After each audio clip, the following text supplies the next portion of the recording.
All right. All right, we're gonna get started here. Hi, my name is Daniel Lobbs, and I'm here with Tony Nguyen, and we are the curators behind PSA Pleasure Style Attitude. Hey y'all, this is Tony. PSA is a film series. We showcase films that amplify underrepresented voices, and we cultivate discussions of queerness, politics, aesthetics, class, and/or race. And through this curation, we encourage heterogeneity, accessibility, multiplicity, and curiosity. We also like to thank our partners with the City of Dallas, Office of Art and Culture for their ongoing support, as well as our live venue whenever we do get to return to movie theater, the Texas Theater. And I also want to thank everybody for joining us tonight.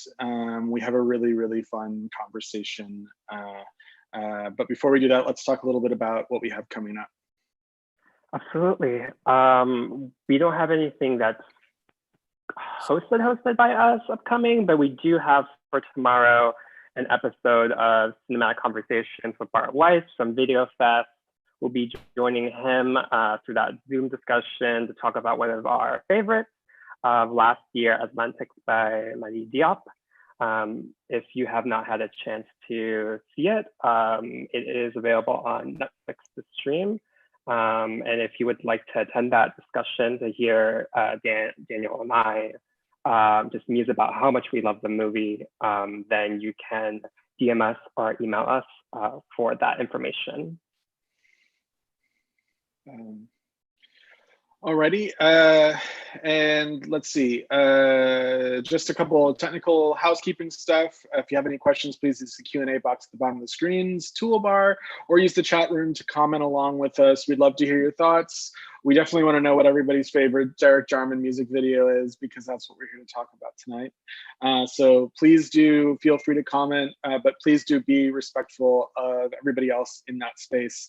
We don't want any, we don't want to, we don't want to break this kind of like code of respect that we have amongst us here, because this is a very special place where we get to talk about movies, we get to talk about ourselves, we get to talk about our loves, and so please keep that space respectful. Our guests tonight are two filmmakers, Evan Purchell and Dom Jones, and let's get Evan in here. Dom, why don't we start with you? I've known you forever. Tell us a little bit about yourself and where you're casting from. Yeah, so I am based in Austin. I just moved to Austin, so shout out anyone staying in Austin right now. And yeah, you and I go way back. Let's see here. Would you like me to just give a recap or a bio? What would you like? How do you want to jump in? I'll just give a bit of background. I'm born and raised. Pardon? Yeah, I was just going to give like a brief background. Filmmaker, yeah. Born and raised in Dallas, studied in New York, and then came back to Texas because Texas is amazing and a lot cheaper to live in than New York. And I realized you can make film work, artwork anywhere. And so I'm so happy that you guys with PSA are doing this in Texas and just furthering Texas film culture. It's really awesome. Well, thank you so much. And we appreciate you being here, Dom. Evan, how about yourself? Where are you casting from? And why don't you tell our audience just a little bit about yourself? Hey there, I'm in Austin. I'm a film historian and archivist. My work deals with the development of queer cinema through adult film. As part of that, I've been running an Instagram feed for the past couple of years called Ask Anybody, which looks at those films and their place and role in gay history through their marketing and their advertising. I've also made a film, which is also called Ask Anybody, which is a mashup that's made up from over 120 different films. It was just at BFI Flair, the London LGBT Film Festival, and we're hoping to bring it to some Texas festivals and theaters later this year. Well, I hope there's something we can do to help you do that, at least in Dallas.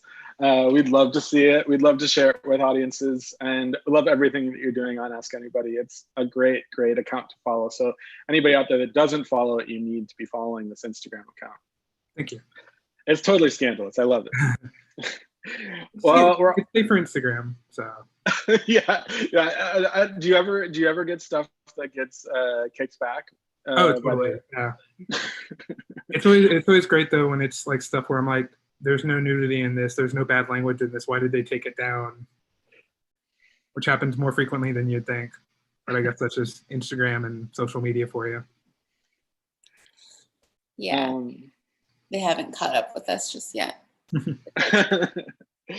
Well, I think let's go ahead and get started on this conversation. So this is our second in a series that we started in May called Directors in Focus.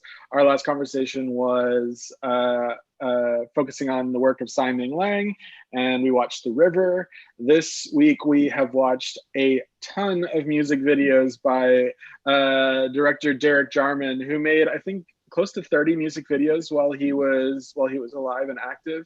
I mean, it's a stunning amount of work, but the great thing about music videos is YouTube and the music, the record labels want those music videos to be online forever. They live forever. So we got to be the beneficiaries of that. So, and Tony, you put together that playlist. How long did it take you to put that playlist together? It was like a mixture of using like IMDb and other sources. There's just a lot of still music videos that weren't unavailable for me to put, but I will say maybe it took me like 30 minutes, an hour, something like that. All right, never mind. I shouldn't have asked that question. But with relative ease, we were able to put this program together, and we're so glad that we got to share it with everyone. We're so grateful to everybody to chat a bit about it. In the comments, I'm curious what y'all's first, what music videos did y'all watch, and which one was your favorites? And we'll try to make a point to talk about those as we go along.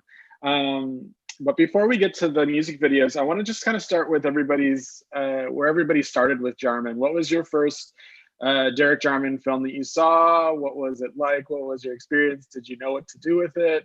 How old were you? I'm curious about all these things. Evan, you want to go first? Sure. I think my first experience with him was when the BFI was re-releasing all of his movies on Blu-ray a couple years back. And through that, I got to watch basically his entire filmography in chronological order, which is a really interesting way of experiencing such a varied career. And I think the thing that really makes him an interesting artist is that his films are so hit or miss. Like, I don't dislike any of them, but some are better than others, obviously. And as like a complete package, I think he's a really fascinating filmmaker.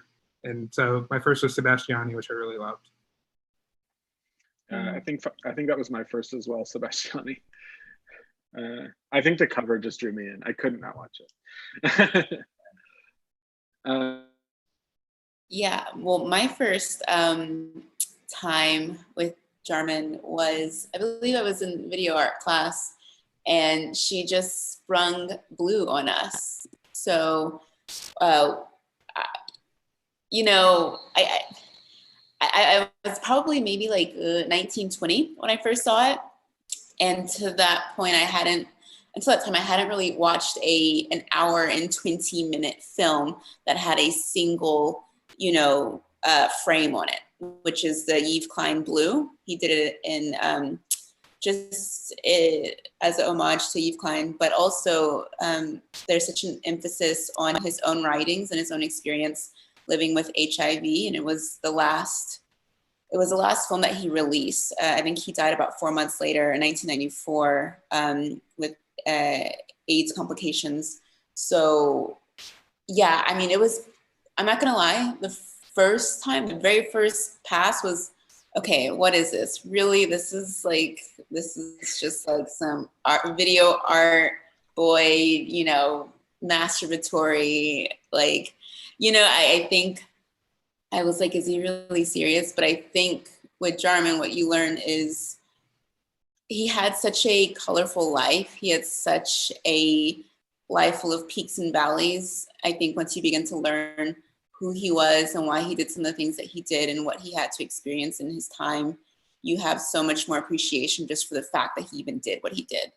So I think when you come back to his work with all the knowledge and who he helped, you know, like launching Tilda Swinton's career, helping Brian Eno get his career started, and really just being a pioneer of new queer cinema, you know, like Purcell said, it's just, you know, it doesn't matter if it's hit or miss. It's Derek Jarman, and what he contributed to, you know, cinema it's so much bigger than any one music video or, you know, terrible 8mm film that he did. So I think the first conversation, Dom, you and I ever had was about Xavier Dolan, and I mean, he's one of those filmmakers that their early career in particular benefited immensely from the legacy of Jarman.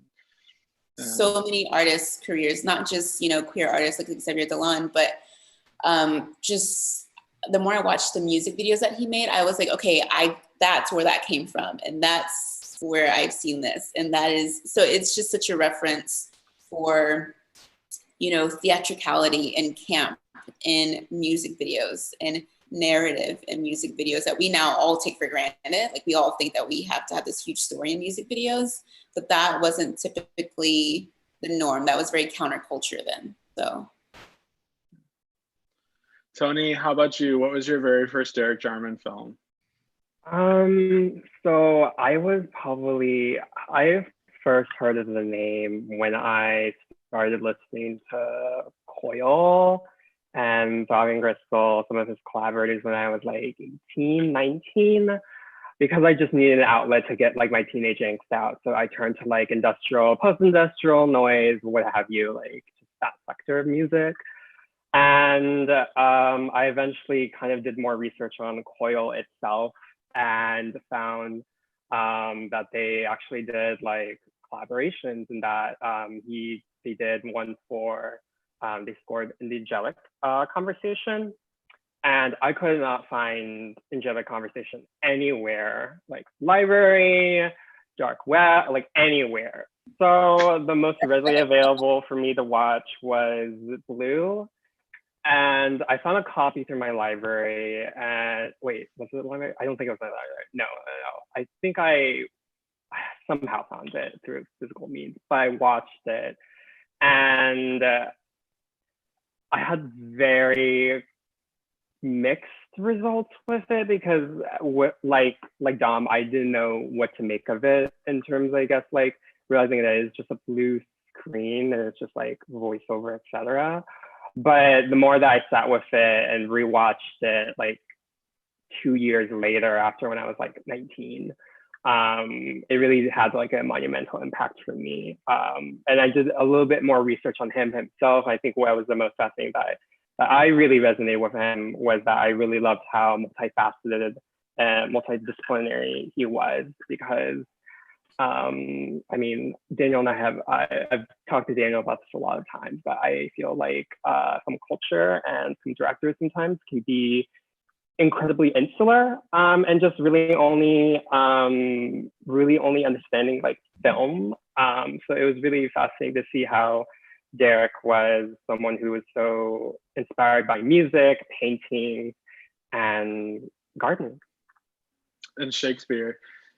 we can't talk about Derek Jarman without a lot of Shakespeare in there. We'll get to that. I just want to point out, I read something earlier today where John Waters said that people actually like walked out of Blue during its original release, complaining that it was just a single color. So y'all weren't alone in like being confused by that. There's actually, I'm curious if any of this is a question that just came in that I'm going to interrupt us just a little bit to answer this, because this is something that I was curious about and was not successful with my research on this. But do we know if the majority of the music videos originated from the musical artist contacting Jarman or him contacting them? Because, and I will answer part of this question, I do know that some of them went in as friends, like they were friends outside, and then when he started moving into making motion pictures, you know, working on a project was obviously something that they conspired to do together, especially with, you know, some of these promo things. But what about some of the videos like that you guys watched? Were there any like, really cool relationships that y'all read about when you were researching for stuff? Are you? You're back. Okay, cool. Cool. I will say I thought for it was that the his relationship with the Pet Shop Boys, which I think is like one of the more extensive relationships that he has with a music artist. Their first release was around like 1985, so this was like before they were like the, you know, British pop icons that they were. And so, you know, Derek was already, you know, more established than they were at the time. And so they actually reached out to him to collaborate. And, you know, I'm always curious because I didn't find this, but I'm curious if, you know, Derek being able to like live his life out loud, like he was, you know, queer, he was out about it. But Neil wasn't, you know, he wasn't until later on. He didn't come out till later on. And so I'm curious, was it the fact that Derek was just kind of so, you know, unapologetically himself and already just making all of these really cool, just like making, just, I don't know, what's the word? He was just moving forward in a really cool way. And he was giving us queer culture in ways that we didn't expect it, obviously. And so I'm just curious if like the Pet Shop Boys like looked at him and was like, yes, like he's next, he's got it, he gets it. And Derek, to his credit, he said that he continued working with the Pet Shop Boys, you know, with those guys because they just fully trusted him. They allowed him to do exactly what he wanted to do. And he just felt like, you know, when you're coming to me and you're hiring me as a director who has like obviously a specific vision, giving him that trust and that flexibility to kind of just do whatever he wants, I think that allowed for them to have like a really reciprocal relationship. Well, that kind of brings us to the other thing. What are some of our favorite music videos that we saw in this playlist? I know that when we were talking beforehand, the Pet Shop Boys videos were definitely all high on our list. Evan, I know like one of your favorites was the projections that he made. Do you want to talk a little bit about those?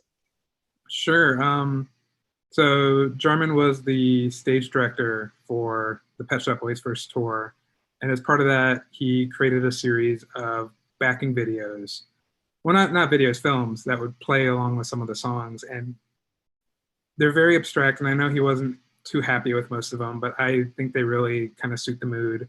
And on a like purely technical level, I find them really interesting because they were shot in Super 8 and then blown up to 70 millimeter, which is almost unheard of. I'm just trying to like imagine like how giant the film grain must have been at those concerts when they was blown up onto a giant screen. But yeah, I think he was very aware that he was doing something different with that show. Him and the Pet Shop Boys talked about it and how, you know, I think that was Pet Shop Boys' first tour, and they didn't go on tour for like, you know, a few years after that. They just talked about how, you know, they like theatricality with their performance. They like, you know, giving a real show, giving a real production. And I don't know, I feel like, again, Jarman is on board with that, like giving us a show. My favorite, I think, is, so it changed like an hour ago. I was thinking about this and I was like, I actually really like Pet Shop Boys' music video for Rent. I think the line is, I love you more, you pay my rent. And it's just this like really funny, satirical, like classist romance, you know, the haves and the have-nots. And it's just so blatant and over the top. Like, you know, the have-nots are in black and gray. It's like black and white, I think. And then the haves are like decadent and like really rich, saturated colors. And then at the very end, sorry, Texas. At the very end, you know, it goes into color, and it's color the whole time. And that's when I think it's the, you know, it's the, he's a driver and he's fallen in love with his client, and they meet on a train station and make out, and all is right. So I'm a huge fan of, you know, camp, obviously, and glamour and drama, and so is Jarman. And he doesn't take himself too seriously about it, which is cool.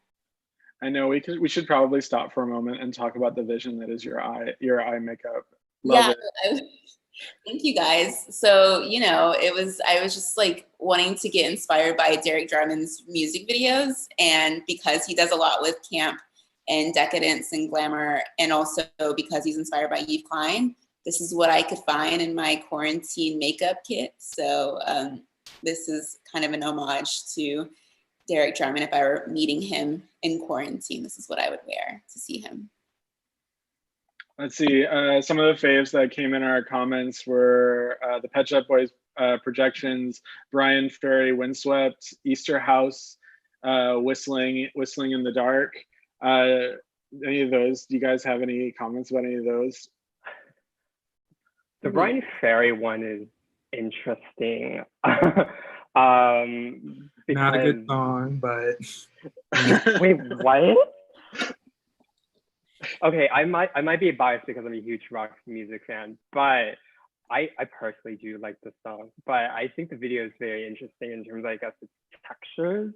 Mm-hmm. It's very new age texture, lots of layered imagery, and I just think it's very fun in terms, I guess, like it's trying to like blend colors, and there's a large focus on Brian Ferry and his band.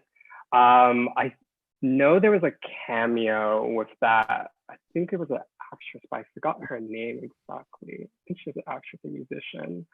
But I just felt like it was, especially with the colors blending in with the sunset, that it seemed like one long superimposed, I would say like look at the sky, because it's just like a lot of like primary colors and that kind of delving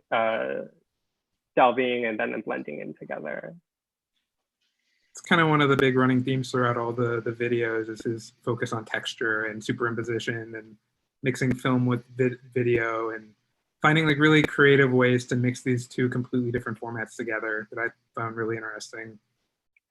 He would also do, he would also put prisms over the lens too. And so he would film through prisms and just like using raw materials. I think that's always, he was always very creative, but also because making music videos and films, you kind of had to be scrappy. I mean, I think it should be said that, you know, he wasn't really so celebrated, you know, nationally until kind of like the mid to later years of his career. So he didn't get these, you know, huge film funds or anything to make a lot of his early work. He had to be really scrappy. And apparently it was his producer that would go around and kind of, you know, have a collection plate and, you know, ask a lot of the, you know, either open or closeted, you know, queer patrons for like contributions and stuff. So there was one time where like, you know, an Italian donor, a gay Italian donor, like who did not want to be named, just like sent them like suitcases of euros and was just like, make whatever you want. So that was inspiring. I would love a bag of money. Well, yeah, we have a couple of shout outs. This one I did not know, but the Wang Chung video was pretty fascinating. From our comments, we're talking about it because most of the footage of the 8mm footage are all Derek's parents' home videos. I did not know that. That's really, really interesting. I didn't know that either. I mean, we talked about this beforehand. You know, sometimes you're like watching some of the videos. I think in particular, the one that struck me was when I was watching the Smiths videos, the ones he did for the album Queen is Dead, and I couldn't tell if they were just like home videos he made while he was on set, or just like footage that he was like kind of collecting in his own personal or private 8mm kind of file, and then just used it or repurposed it for the sake of the music video, which I think is incredible, because a lot of times, us as filmmakers will be filming stuff for ourselves and we never think that we might ever use it. And then I think when the Smiths call you, what a perfect opportunity to put together a montage. Save all of your film work on hard drives, guys. You never know. Shout out LTO tapes. Jeffrey mentioned Throbbing Gristle in the comments. I just want to say I watched all the videos in chronological order. So going from Throbbing Gristle, Psychic Rally in Heaven into Wang Chung was a bit of a jump. That was a lot.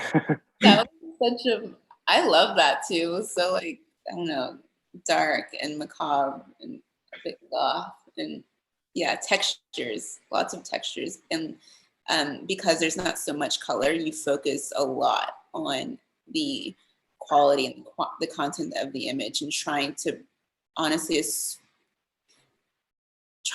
center yourself in it, because you can't figure out if is that like a limb or is that someone's eye. Like, you're trying to grasp onto different identifiers, and it's really hard to do that. And it's mainly, I think there was a couple of times where I finally saw a man's shadow. I could, make out someone's shadow. So that's an interesting choice. One of the things that I wanted to talk about a little bit here as well is just the kind of experience of watching some of the, Evan, you're talking about watching these music videos in chronological order. You also talked about watching his films for the first time in chronological order. And I'm curious if you were drawing any connections to like where the films were, when the films were made, with the work that he was making in his feature-length films. Sure. I thought the first couple, the Marianne Faithfull and the Throbbing Gristle, were very much in line with his Super 8 work at that time. But then, like, chronologically, he spends 7 or 8 years trying to get funding to make Caravaggio. And in the meantime, he's doing all these music videos for hire, and they're very primitive and very cheap, like the Wang Chung and Carmel and stuff like that. And it's really not until like after Caravaggio comes out and that he really almost feels he's able to get the money to like do what he wants to do and work with the people he actually wants to work with. And that's why I think the Smiths videos and the Pet Shop Boys ones and bad songs, but the Bob Geldof ones are like very well put together and very much they work as like art videos as opposed to just like promotional tools. Yeah, I mean, it's interesting to see like his kind of career feature wise, kind of going from, I feel like his early work is very clearly inspired by like Pasolini's work, and it kind of takes off from there. But then you start moving into like works that are just very clearly British and trying to connect a queer identity into British cinema. So it's really exciting to see, just like, because music videos, they don't have a long gestation period. They kind of, you have like your outline, kind of like a commercial, you have maybe a mood board, and then you shoot.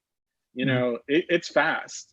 So it's great it's incredible to kind of see, like, as resources start coming in, just how much he's able to do with, both in the feature length context, but also in these music videos. Your film, some what kind of avenue which that might have expanded on the work he was making. Obviously, they're incredible without the high budget, but it's great. It's great to see how that career evolves and what that adds. We have another comment that I wanted to talk about. Rough Trade approached Jarman according to Tony Peak, and apparently a lot of those videos are more collaborative with the young film students. Do you guys have any comments about adding to that? That's a really great bit of information. Thank you so much. Yeah, thank you. I didn't know about John Mayberry, but I do think it's interesting how him and Tilda Swinton came to collaborate, and I guess she's kind of one of the more long-standing collaborators and friends, and I guess, legacy upholders of Derek Jarman. She actually made a film with Isaac Julian for the Tate, just chronicling Derek Jarman. But he was also he did voiceover for it too, that she used. I don't know, I feel like their relationship, whenever I hear her talk about him, and it's so special. I just think that Jarman understood that filmmaking at its like most fundamental was about relationships. It was about, curating, not curating, but like, curating, yes, and maintaining, and cultivating those relationships. It wasn't, I don't think it was always about the money for him, although, yeah, you do need to be financially solvent. You want that. But it's always, I think whenever I hear interviews of people talking about Derek Jarman, they never, forget to mention just how, generous he was and how, trusting he was. And, he wasn't like a director that had such a specific vision that he had, that he couldn't deviate. It was always a collaboration. Well, there's another comment and a question from the comments as well, which is, does anybody know like what his relationship was with the Smiths? Because they were so historically non-controversial or even unfriendly, but yet there are so many Smith videos. That's a really interesting concept. Like, did any of us find where that connection was made? The Smiths were on Rough Trade, so that was probably it. Yeah. Yeah. It was purely transactional, honestly. Yeah, I just read that he just only really got it for the check. So. But compare those like 3 videos to like the ones he was clearly doing for a check in the early '80s, and there's a huge amount of difference. Yeah. I think that's like, again, like why you kind of get a sense like, it's like, here's a great chance to use some of that footage I have vibe. But I mean, I also really kind of appreciated like the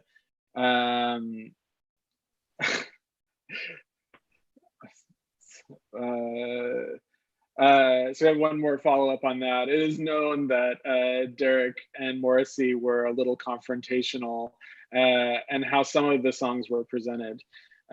Yeah, there's definitely kind of, you can see like there's like a, read through those images, like what's being said. It's also really kind of complicated, because when you like kind of experience the Smiths, it's such a like insular world that they create. I can see why it would be a complicated collaboration for anybody.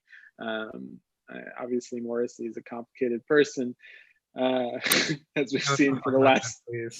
Okay. Complicated, and also Gemini. Well, it is Gemini season. So. No hate. I love Geminis, but it really does just boil down to how controversial he is, for sure. Derek Jarman is an Aquarius, so there's that too. I don't know what that means, but take it for it what you will. I think you just answered one of our most commonly asked questions: is can anybody tell us, talk about the signs of the filmmaker? I wanted to try and draw some correlation, but I totally don't know about Aquariuses. So, there's that. But I'll just stop Google it for a little while. I'm kidding, of course. So very quickly, I wanted to talk a little bit about, we touched on it as we were going through here, but sorry, man, it's a little funky. I'm curious, like, what y'all's thoughts are about filmmakers that are doing commercial work, and who will kind of make commercials in between their features. Barry Jenkins notoriously made his first feature, and then started a commercial company and didn't have any creative projects really in the works, and until he felt like he was financially secure enough to take those risks. I'm curious how you guys feel about how you guys feel about that, maybe in the context of today, because so often filmmakers don't have any kind of way to make money for themselves. So what are some thoughts you guys had while you were watching these videos that kind of were relevant to that concept? Long question, sorry. Yeah. Who wants to take it? I think it's kind of hard to kind of draw a direct comparison between Jarman and today, just because the means of production or to make these videos is so much lower than it was back in the 80s. Back in the 80s, like film was expensive, video was even more expensive. But nowadays, you know, young directors can do entire videos on their phone and put something together in like iMovie. So I think it's kind of a completely different landscape, and I find that really interesting. Well, I think maybe trying to talk about it from the perspective specifically of work that is made like on commission or for money, as opposed to like having the means to make work whenever you feel like it. I'm more talking about the relationship between filmmakers' art that they make and the work that they make to make a living, because a lot of times it's not the same. Yeah, well, it's actually commonly known, well, maybe not so commonly known, but when you're in the industry, you do begin to realize, oh, Ridley Scott and his brother have a production company and it goes by a different name, or, Spike Jonze, Spike Lee, there's so many big directors who make their money. They're like, yeah, they make a lot of their money from commercials. And, I've worked on commercial sets too, and it kind of does come down to what does the client want, And a lot of directors who are very creative and specific in their vision, they have had to bow to what the clients want or what, the industry wants. And knowing how much they make, which is often hundreds of thousands of dollars on a commercial, they're willing to accept, having to kind of give a bit of that creativity license, creativity license away for that check in order to go off and then do things where they can put their name front and center. But a lot of times, like TGI Fridays commercials and stuff, you will never know that it was made by, this huge music video director for like Snoop Dogg or whatever, which I found out. I was working on a set with I forgot what his name is. I'm so sorry. I'll put that in the chat. But he shot for Wiz Khalifa, Snoop Dogg, Jason Goldwatch. And he shoots for like all these rappers, and he has a very specific vision. But he shot a TGI Fridays commercial, and trust me, when you see it, it is just like hot wings and fries and 5 for 5 guys, come in anytime. And you're just like, there's no way he would have directed that. But like he did, and he took that check and now he's doing his own thing, and he has his name, Jason Goldwatch, on whatever it is. So I don't think there should be any shame in, taking those commercial projects in order to feed yourself, feed your family. But everyone does have to decide for themselves what their bandwidth is, what they're going to put their name on. Maybe I can word this a little bit differently, because I feel like I'm the one who created this kind of misdirect here. I'm sorry, I didn't answer your question. I really appreciate I should have been more clear in my question. I think it's where I wanted to go is, as you watched him grow over the course of making the music videos, do you think that making all these music videos that he saw benefits in his career, even though these aren't necessarily works in which he's originating in all the cases? I mean, some of them, it's clear he did originate the concepts, but I'm curious, like, do you think that made him a better filmmaker? Do you think it made him a more scattered filmmaker, or I'm curious if you guys had any impressions in that regard. I think, oh, go ahead. I think absolutely. Especially with those earlier videos that I keep saying were like clearly works for hire. Those videos at least allowed him to experiment with video and try new things. And that's really where you really first start seeing his use of superimpositions and textures and colors and that sort of thing, and all these different themes that kind of carry over into the later works that he's clearly put more into. And his last couple features, the garden and Wittgenstein and Blue, obviously, and the angelic conversation, those, like, video and video editing is so important to those, and I don't think you would really get those without the Wang Chung video or the Carmel video or that sort of thing. Yeah, I think each project builds on itself and how he's kind of just really experimenting with filmmaking. I mean, that wasn't his first foray into art. It was actually painting and, you know, stage and theater design. And it was, you know, him, I think he like took a few strips of, he like shot something that was like 3 minutes and just showed it to friends. And they're like, oh, this is cool. And so he just realized that if he just kept doing it and, you know, just throwing it out the house parties, people were just gonna watch because they liked him and they liked to party. And so he kind of just stumbled into filmmaking. And I feel like his early works, I don't think he's so beholden to a specific vision, because I really just think that he's trying to figure out how to make film. He's just figuring himself out. Yeah, I'll say that in terms of, I guess, like him taking a plunge in terms of being opportunistic of the rise of music videos, because of the demand of just finding that outlet for, I guess, like a commercial that has music, but also has imagery that really doesn't correlate or like correspond with the music itself. He thought that was just really great for him, because he felt that in terms of, I guess, making this, in terms of features and other shindigs, like it just didn't really click, and he just needed to raise money.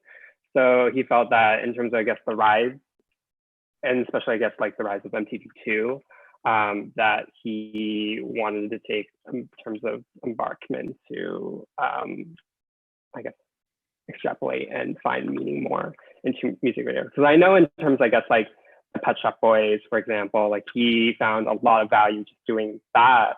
Like there was a lot of innovation, a lot of special effects that weren't done before that he was really proud of.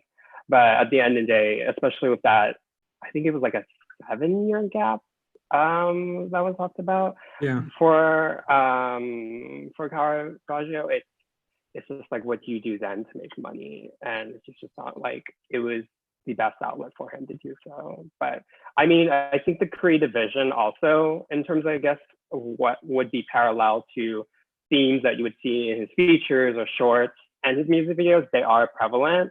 One theme I definitely saw that expanded, developed, and I think was definitely carried on was his theme of fire, and how that was always explicitly, I guess, like here and there in terms of music videos, and how, I guess, he developed that as a better concept in his features. I think, yeah, one thing, you know, thematically that's like consistent is, I mean, I know I mentioned it earlier, is just, you know, that there's an element of visibility, because his work always had, you could not remove identity from his work. He was one of those kind of out and front filmmakers. You know, a big part of his career, especially after those first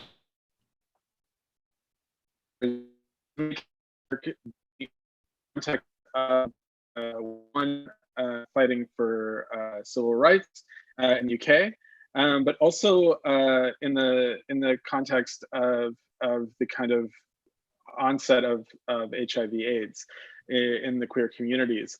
And I'm curious what kind of thoughts you guys had about watching this work that, you know, is being made concurrently with, you know, a political movement, but also and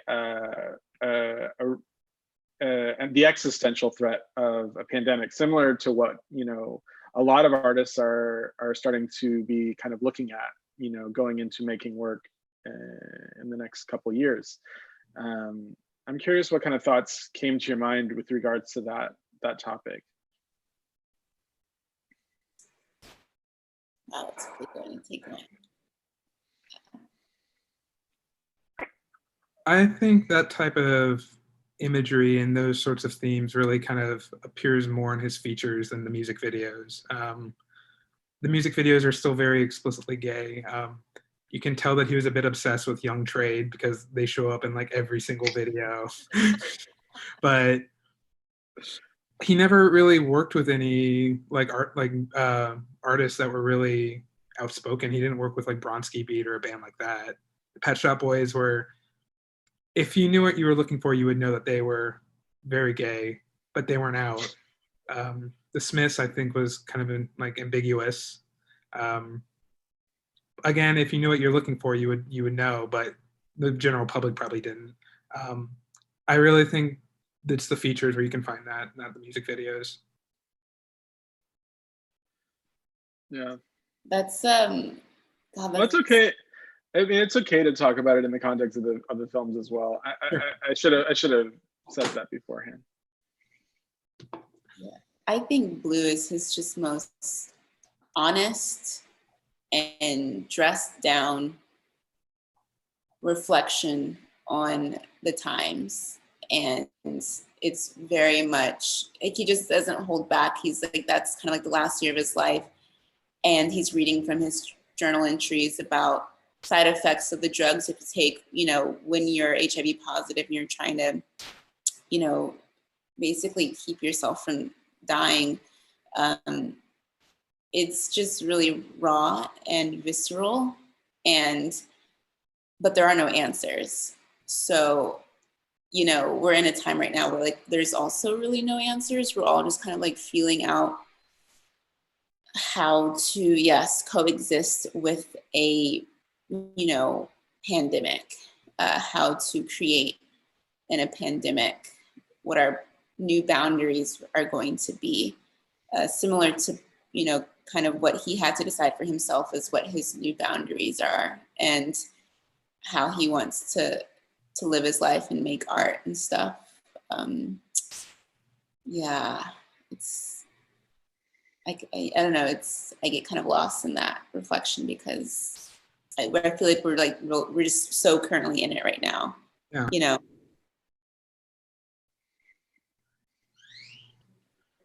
Do you think there's any lessons that maybe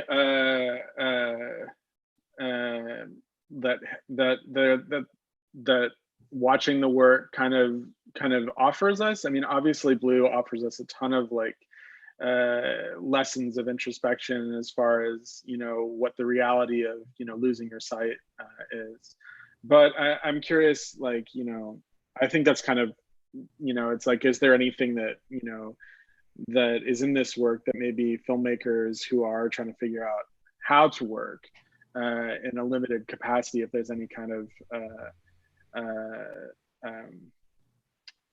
maybe breadcrumbs that he leaves behind. Also, I just wanted to remind everyone that's watching, we're definitely moving towards audience questions. So if anybody has any questions, please go ahead and enter those in, and we'll try to get to as many as we can. But again, back to what I was saying, like, do you think there's any breadcrumbs to that path to making work amidst an existential threat? I can see that with his last couple films. There's an urgency to them. They're all very small budget, very stripped down, very angry. And I think the thing to take away from that is just do the thing, you don't need to have, a full backdrop or full staging to do your adaptation of Edward II. You can just shoot it in like a blank space. You don't, if you can't see, you don't need sight to make a movie. You can just use the color blue. Things like that. Yeah, I think, just throughout his entire career, he was, again, just always very scrappy. And, towards the end of his life, he was forced to be scrappy in a very different way. Like biologically, he was forced, you know, to make certain choices because he was losing his sight. I think that looking at his work, what I take from all of it, what I take from all of it is this humanness that he is able to kind of touch on, maybe not in all the music videos for sure, but, you know, definitely in his larger feature length works.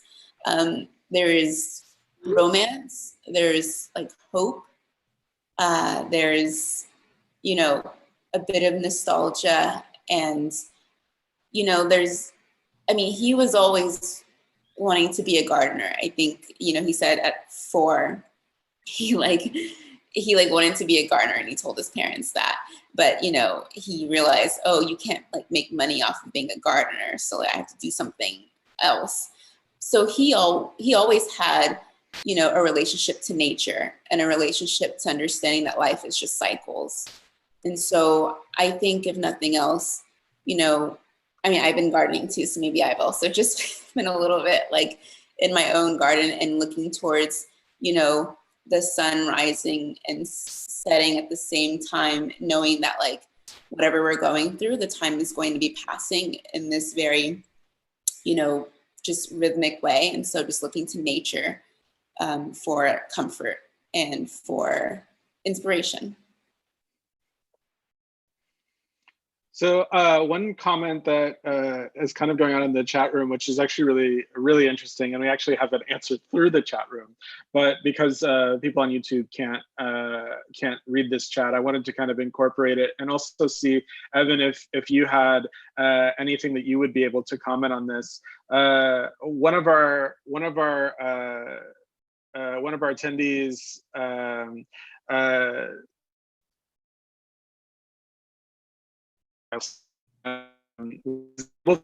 Area at the Gallery Old Theater, and it opened with a super clean Bugs Bunny Kill the Rabbit.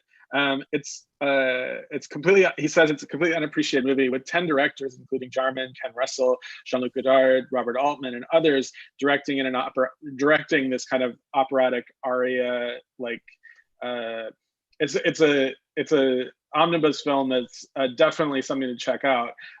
As he's recommending, I highly recommend you check it out too if you haven't seen it. But the question was, do you know anything about how or why Jarman chose the song that he picked for his segment? And the actual follow-up, comment was his first choice was Florence Foster Jenkins' version of Queen of the Night aria from Mozart's Magic Flute. I'm curious if you had any thoughts about Jarman's segment in aria, Evan. I actually haven't seen it, so I haven't seen it either. I know it, but I haven't seen it. I have seen it. It's wonderful. It's really, really, really good. But it's like it's definitely one of those things. Yes, follow up. Yes, it's a must for everyone. You guys you all have some homework. We do have time for one more question if anybody has one. And it's on Prime. So check your Amazon Prime. It was on Prime for a really long time. I know it's on there for rent at least. I think it's on Canopy too. Which one? Canopy. Canopy. Everything's on Canopy. Canopy is like the best service, as we say like every week. It's the best service. As we start to wrap up, if anybody has any questions, we'll definitely try to incorporate those in. But I do want to end like we usually end in these series. I want to ask you guys what your recommendations are for Jarman films to watch for the first time, to revisit, but specifically during this time where we all have a ton of free time on our hands, and give us a reason to push play on one of these Jarman classics. What are your recommendations? It's still Blue. I mean, just throw it on the background. You don't have to even be watching it. I mean, it's a blue background, so you could truly just be like going about your day and listening to him talk to you and, you know, inspire you, cause you to reflect. All the feels is in Blue. I will say too, there was a CD release of Bluetooth, so you can literally listen to it on your phone. Exactly. In Headphones. your car, you can Without read all having the to stare at the read all blue the side frame effects. for an hour and a half. Yeah. Yeah, it's an hour and 20, so it's not like terribly long. But I think it's actually interesting watching Jarman's work had me revisiting other contemporary artists who I was like, oh, like I wonder like if they had seen, like I was watching The Knife, their music video Pass This On a couple of days ago.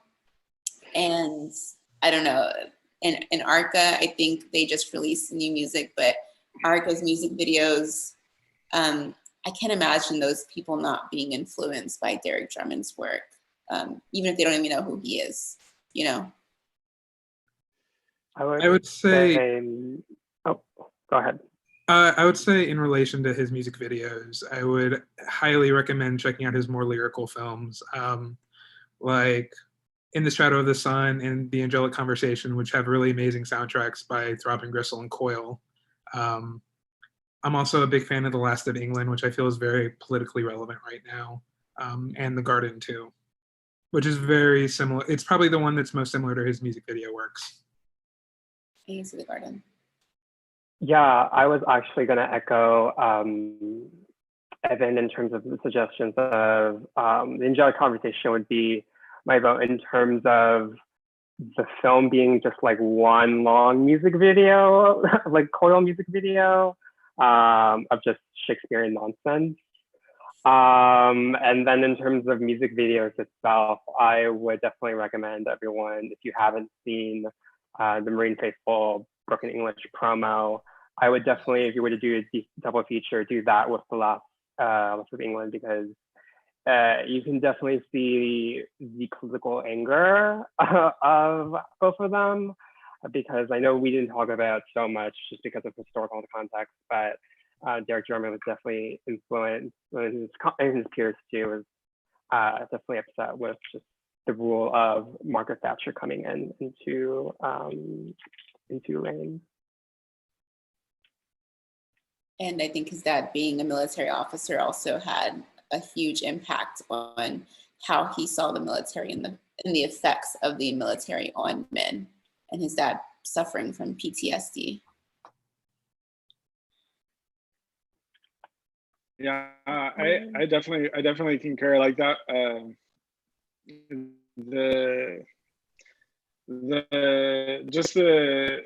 Those two videos or those two films, Tony, like it really does those particular really resonate today, because you know we're kind of going through a resurgence in this whole like you know the world is getting like retroactively conservative for no apparent reason other than people being really insecure. And fear. And it is kind of a haunting thing to know that we're going through a very, you know, I think maybe intellectually challenging moment. And what kind of fear-induced decisions are people going to make from this? It's very, very troublesome. So in that sense, watch some Jarman. Know that you're not alone. We are all going through the same fight, and these films are all such a celebration of identity, about having a voice, having a say. Even if the government tells you don't have a voice, you can have a voice, and you can make art and put that through and connect with an audience. So I just want to kind of wrap up here and thank everybody for watching at home.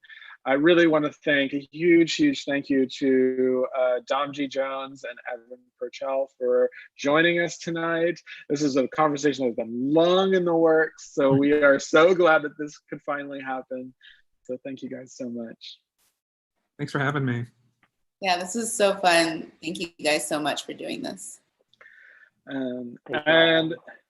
And I want to say one other thing. If you have seen Atlantics and you want to join a community or like a group discussion, VideoFest is hosting a Zoom meeting where you write them, you get a link, and everybody is on screen together, and we all are just sitting in a virtual circle and talking about a film that I could literally talk about for 3 hours. So do please watch Atlantics. If you haven't seen it already, it's Maddie Diep's feature debut. Oh my gosh, I can't even believe that that's a feature-length debut. It's like, it's as good as any master. When did she make that? So she's made a couple short films. I first encountered her from, she was in the Claire Denis film, 35 Rums, or 35 Shots of Rum. But she's also acted in a few indie films here in the States. She had an agent for a while that was auditioning her in New York, and there's some really interesting films that she took acting roles in while she was starting to kind of push herself towards a career as a director. But the short film that preceded Atlantics is actually available for free online right now. So definitely check that out. As far as, we do not have any link for donation, guys, but thank you so much for bringing that up. This is all for free. The city's paying for it. So definitely thank the city of Dallas for this kind of programming, and just keep them in your hearts and minds, because I know that city is having, yeah, you did already pay for it. But yeah, keep them in your hearts and minds, because I know that the city had a major furlough that's happening right now. So I know that they have to go through a lot of the stuff that a lot of us are going through right now as well. So stay strong, be safe, and thank you all so much for tuning in. We'll see you guys tomorrow night if you tune in for Atlantics. Cheers. Bye. Bye. Thank y'all. Bye.